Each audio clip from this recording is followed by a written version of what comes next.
and general vicinity. Sure. Yeah. Well, I appreciate the opportunity to come share and appreciate just a few minutes of your time. In July, I was appointed to plant a new church, and I named it the Community. Have you ever had to name a church before? It is a challenging thing to do. You know, there are so many names, and you go back and forth. But we decided to name it the Community because I became convinced that as I drove through subdivision after subdivision after subdivision that's growing in Boone County, there are people who are isolated from God and each other. And people would pull into their homes and open their garage doors and pull their cars in and close their garage doors and never know anybody else. I'm also convinced that living in true Christian community in a way that's transformational and grace-filled is one of the most countercultural things that we can do. I heard a speaker recently say the church has to stop being relevant and start being countercultural. And I thought that was a great statement. But we named it the Community because I believe that as we engage people in true community, they're going to have an opportunity to experience Christ. So the community exists for people who are disconnected from God and each other to provide a place where they can belong, believe, and become in Jesus Christ. I've said that once or twice before. We are really trying to engage people, and we believe that those steps, belong, believe, and become, really are the way that works. And I think that's a really Wesleyan way of thinking of prevenient and justifying and sanctifying grace. And so we believe that our belonging leads to our believing. And so if we give people a place to fit, then they're going to have an opportunity to experience God's grace in real and true ways. We're seeing some really exciting things happen. I'm a parachute drop that's supported by the Covington District. And so there are some things that we don't have the same kind of people backing yet that Brian has. But I brought this to show you. These cards are probably the most exciting thing that's happened to me in a long time. They might not look that exciting to you, but on Sunday I had a meeting at the Airport Marriott, and I invited about 40 folks, and about 27 people came, and that was the first gathering of people who are interested in the community. That was an incredible day for me. I walked out of there and I went, this is really happening. You know, this is real, and I'm not the only person that exists in this. These are commitment cards that folks filled out, and so there are cards with check mark after check mark after check mark about ways that people want to be involved and about ways that God is calling people deeper into mission. After we finished our gathering, we sat at round tables like these, and about 12 folks stayed behind to start dreaming and talking together about what God was doing. One of the guys looked at me and he said, Matt, I'm an empty nester. I said, yeah. He said, I don't have kids. I said, yeah. He said, so what are we going to do to reach people with kids? I looked at him and I said, well, Pat, what do you mean? And he said, well, if we're going to reach the people we need to reach, we have to have really good stuff for kids. He said, so I don't care what you have for me, but if we're going to reach the people we need to reach, we have to have top-notch children's ministries and top-notch nursery ministries, and we have to have those now. And I said, Pat, you're right. He said, all right, let's work on that. And he began to brainstorm ideas. For me to look at this guy who had never been engaged before, and for him to start using we language was a fantastic moment for me. But for me to realize that he understood the vision that we have to reach young people and people who are disconnected from God, even if it didn't mean something for him, because he was called into God's mission.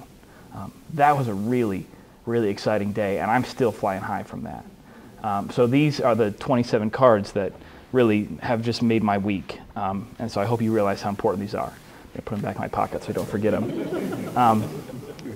I'm meeting a lot of folks who are disconnected from God and each other. Since August 1st, I've made about 250 contacts. And so I eat more lunches and drink more cups of coffee than anyone should. I've had to switch to decaf, which is sad in itself. But I'm meeting folks in places I wouldn't have expected.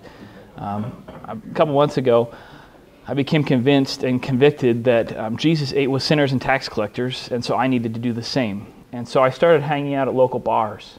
I don't like to smell like cigarette smoke, but Wesley didn't like preaching in the fields. We just have to go where the people are. So I've started hanging out at local bars, and the first night I went to a bar and I sat down, and my wife and I went, and we were going to play live bar trivia. And I said, we're not going to meet anybody tonight. And she said, no, we're not going to meet anybody. And I said, we're going to build some relationships, and it's going to take a long time. She said, yeah, this is going to take a long time for us to meet anybody at this bar. We met 12 people that night because God has a sense of humor. And we've continued to meet people and build relationships with folks. I sat down with this group of folks, and I didn't tell them what I did at first, because I like to keep it a secret initially until they like me. And so they started to like me, and one of them said, "What do you do?" And I said, "Well, I'm a church planter." And this young lady, she was, I don't know, in her mid-20s, goes, "You're a what?" And I said, "I'm a church planter."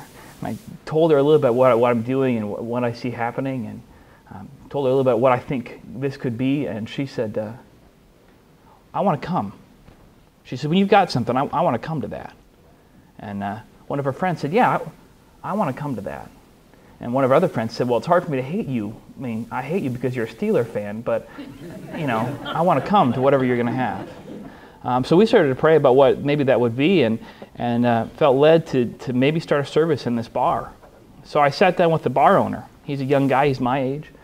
I said, "Zach, you know what I do?" He said, "Yeah, I've heard." He said, "You're the pastor that comes to my bar." And I said, "Yeah, that's exactly what I am."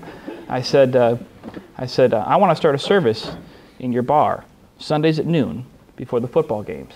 So we're going to invite people in. I'm going to share. We're going to talk together, and then we're going to stay around and watch the football games." He said, "That sounds great." He said, "I want to come." I said, "Okay." He said, "Can you start this Sunday?" And I said, "No, this Sunday's a little too soon. You know, like, I don't know what I'm doing with this. I need some time." And he said, "Well, when you're ready to start, let me know. He says, "I was a marketing major in college. I'll make signs. We'll put them up. We'll let people know. We're going to invite a bunch of people." He says, "Oh, this is great." He says, "I can't wait to come." I met his mom 2 weeks later, and his mom said, "We didn't know that we were going to have to buy a bar to get Zach back in church." You know, it works. I was at a networking event several weeks ago, and I met a lady, and she walked up to me, and I go to these events where people network and share, and they meet in bars and lounges during happy hour, and I go, and people think I'm weird. And so I was there, and a lady walks up to me, and she says, "Are you the church guy?" I said, "Yes, I'm the church guy." And she says, "Well, come over here to my beer. We need to talk." No one had ever said that to me before. So I walked over to the bar with this lady, and she began to tell me her story about how she had grown up in the church, and she had grown up practicing faith, and she had walked away from all that. And she said, "For the last 20 years, I haven't even wanted to refer to God as God, because that was just language that I was uncomfortable with." She'd had some brokenness and some pain that had recently happened in her life. And she looked at me and she said, "Matt, I'm really spiritual." She said, I'm really spiritual. She said, "I've tried yoga, and I've tried pagan worship, and I've tried Wicca, and I've tried Buddhism." She said, "I'm very spiritual." I said, "Stephanie, how's that worked out for you?" I was feeling a little feisty. And she said, "I'm looking for something." I said, "You're looking for Jesus." And for the next 45 minutes, we stood at a bar, and I told Stephanie about Jesus. That Sunday, I was preaching at a local church, and I invited Stephanie to come, and she showed up. Stephanie doesn't follow Jesus yet, but it's coming. It's coming. There are all kinds of stories about people that I'm meeting who need to know Jesus and who are open to that. I keep coming back to Matthew 9, where Jesus sees the multitudes and realizes, the Bible says, that they are harassed and helpless like sheep without a shepherd. And he says, "The harvest is plentiful, but the workers are few. Therefore pray the Lord to send workers into his harvest field." And for me, that has been my prayer. God send workers. God send workers. God send me, because the harvest field is ripe. And there are people who are anxious to hear the good news of the gospel. So we're doing some things to reach them in our community. We're engaging people and meeting people in what I think are pretty new and exciting ways. And we're excited to see the ways that God will continue to lead. So thanks for giving me a chance to share and to share some of the ways that God is working.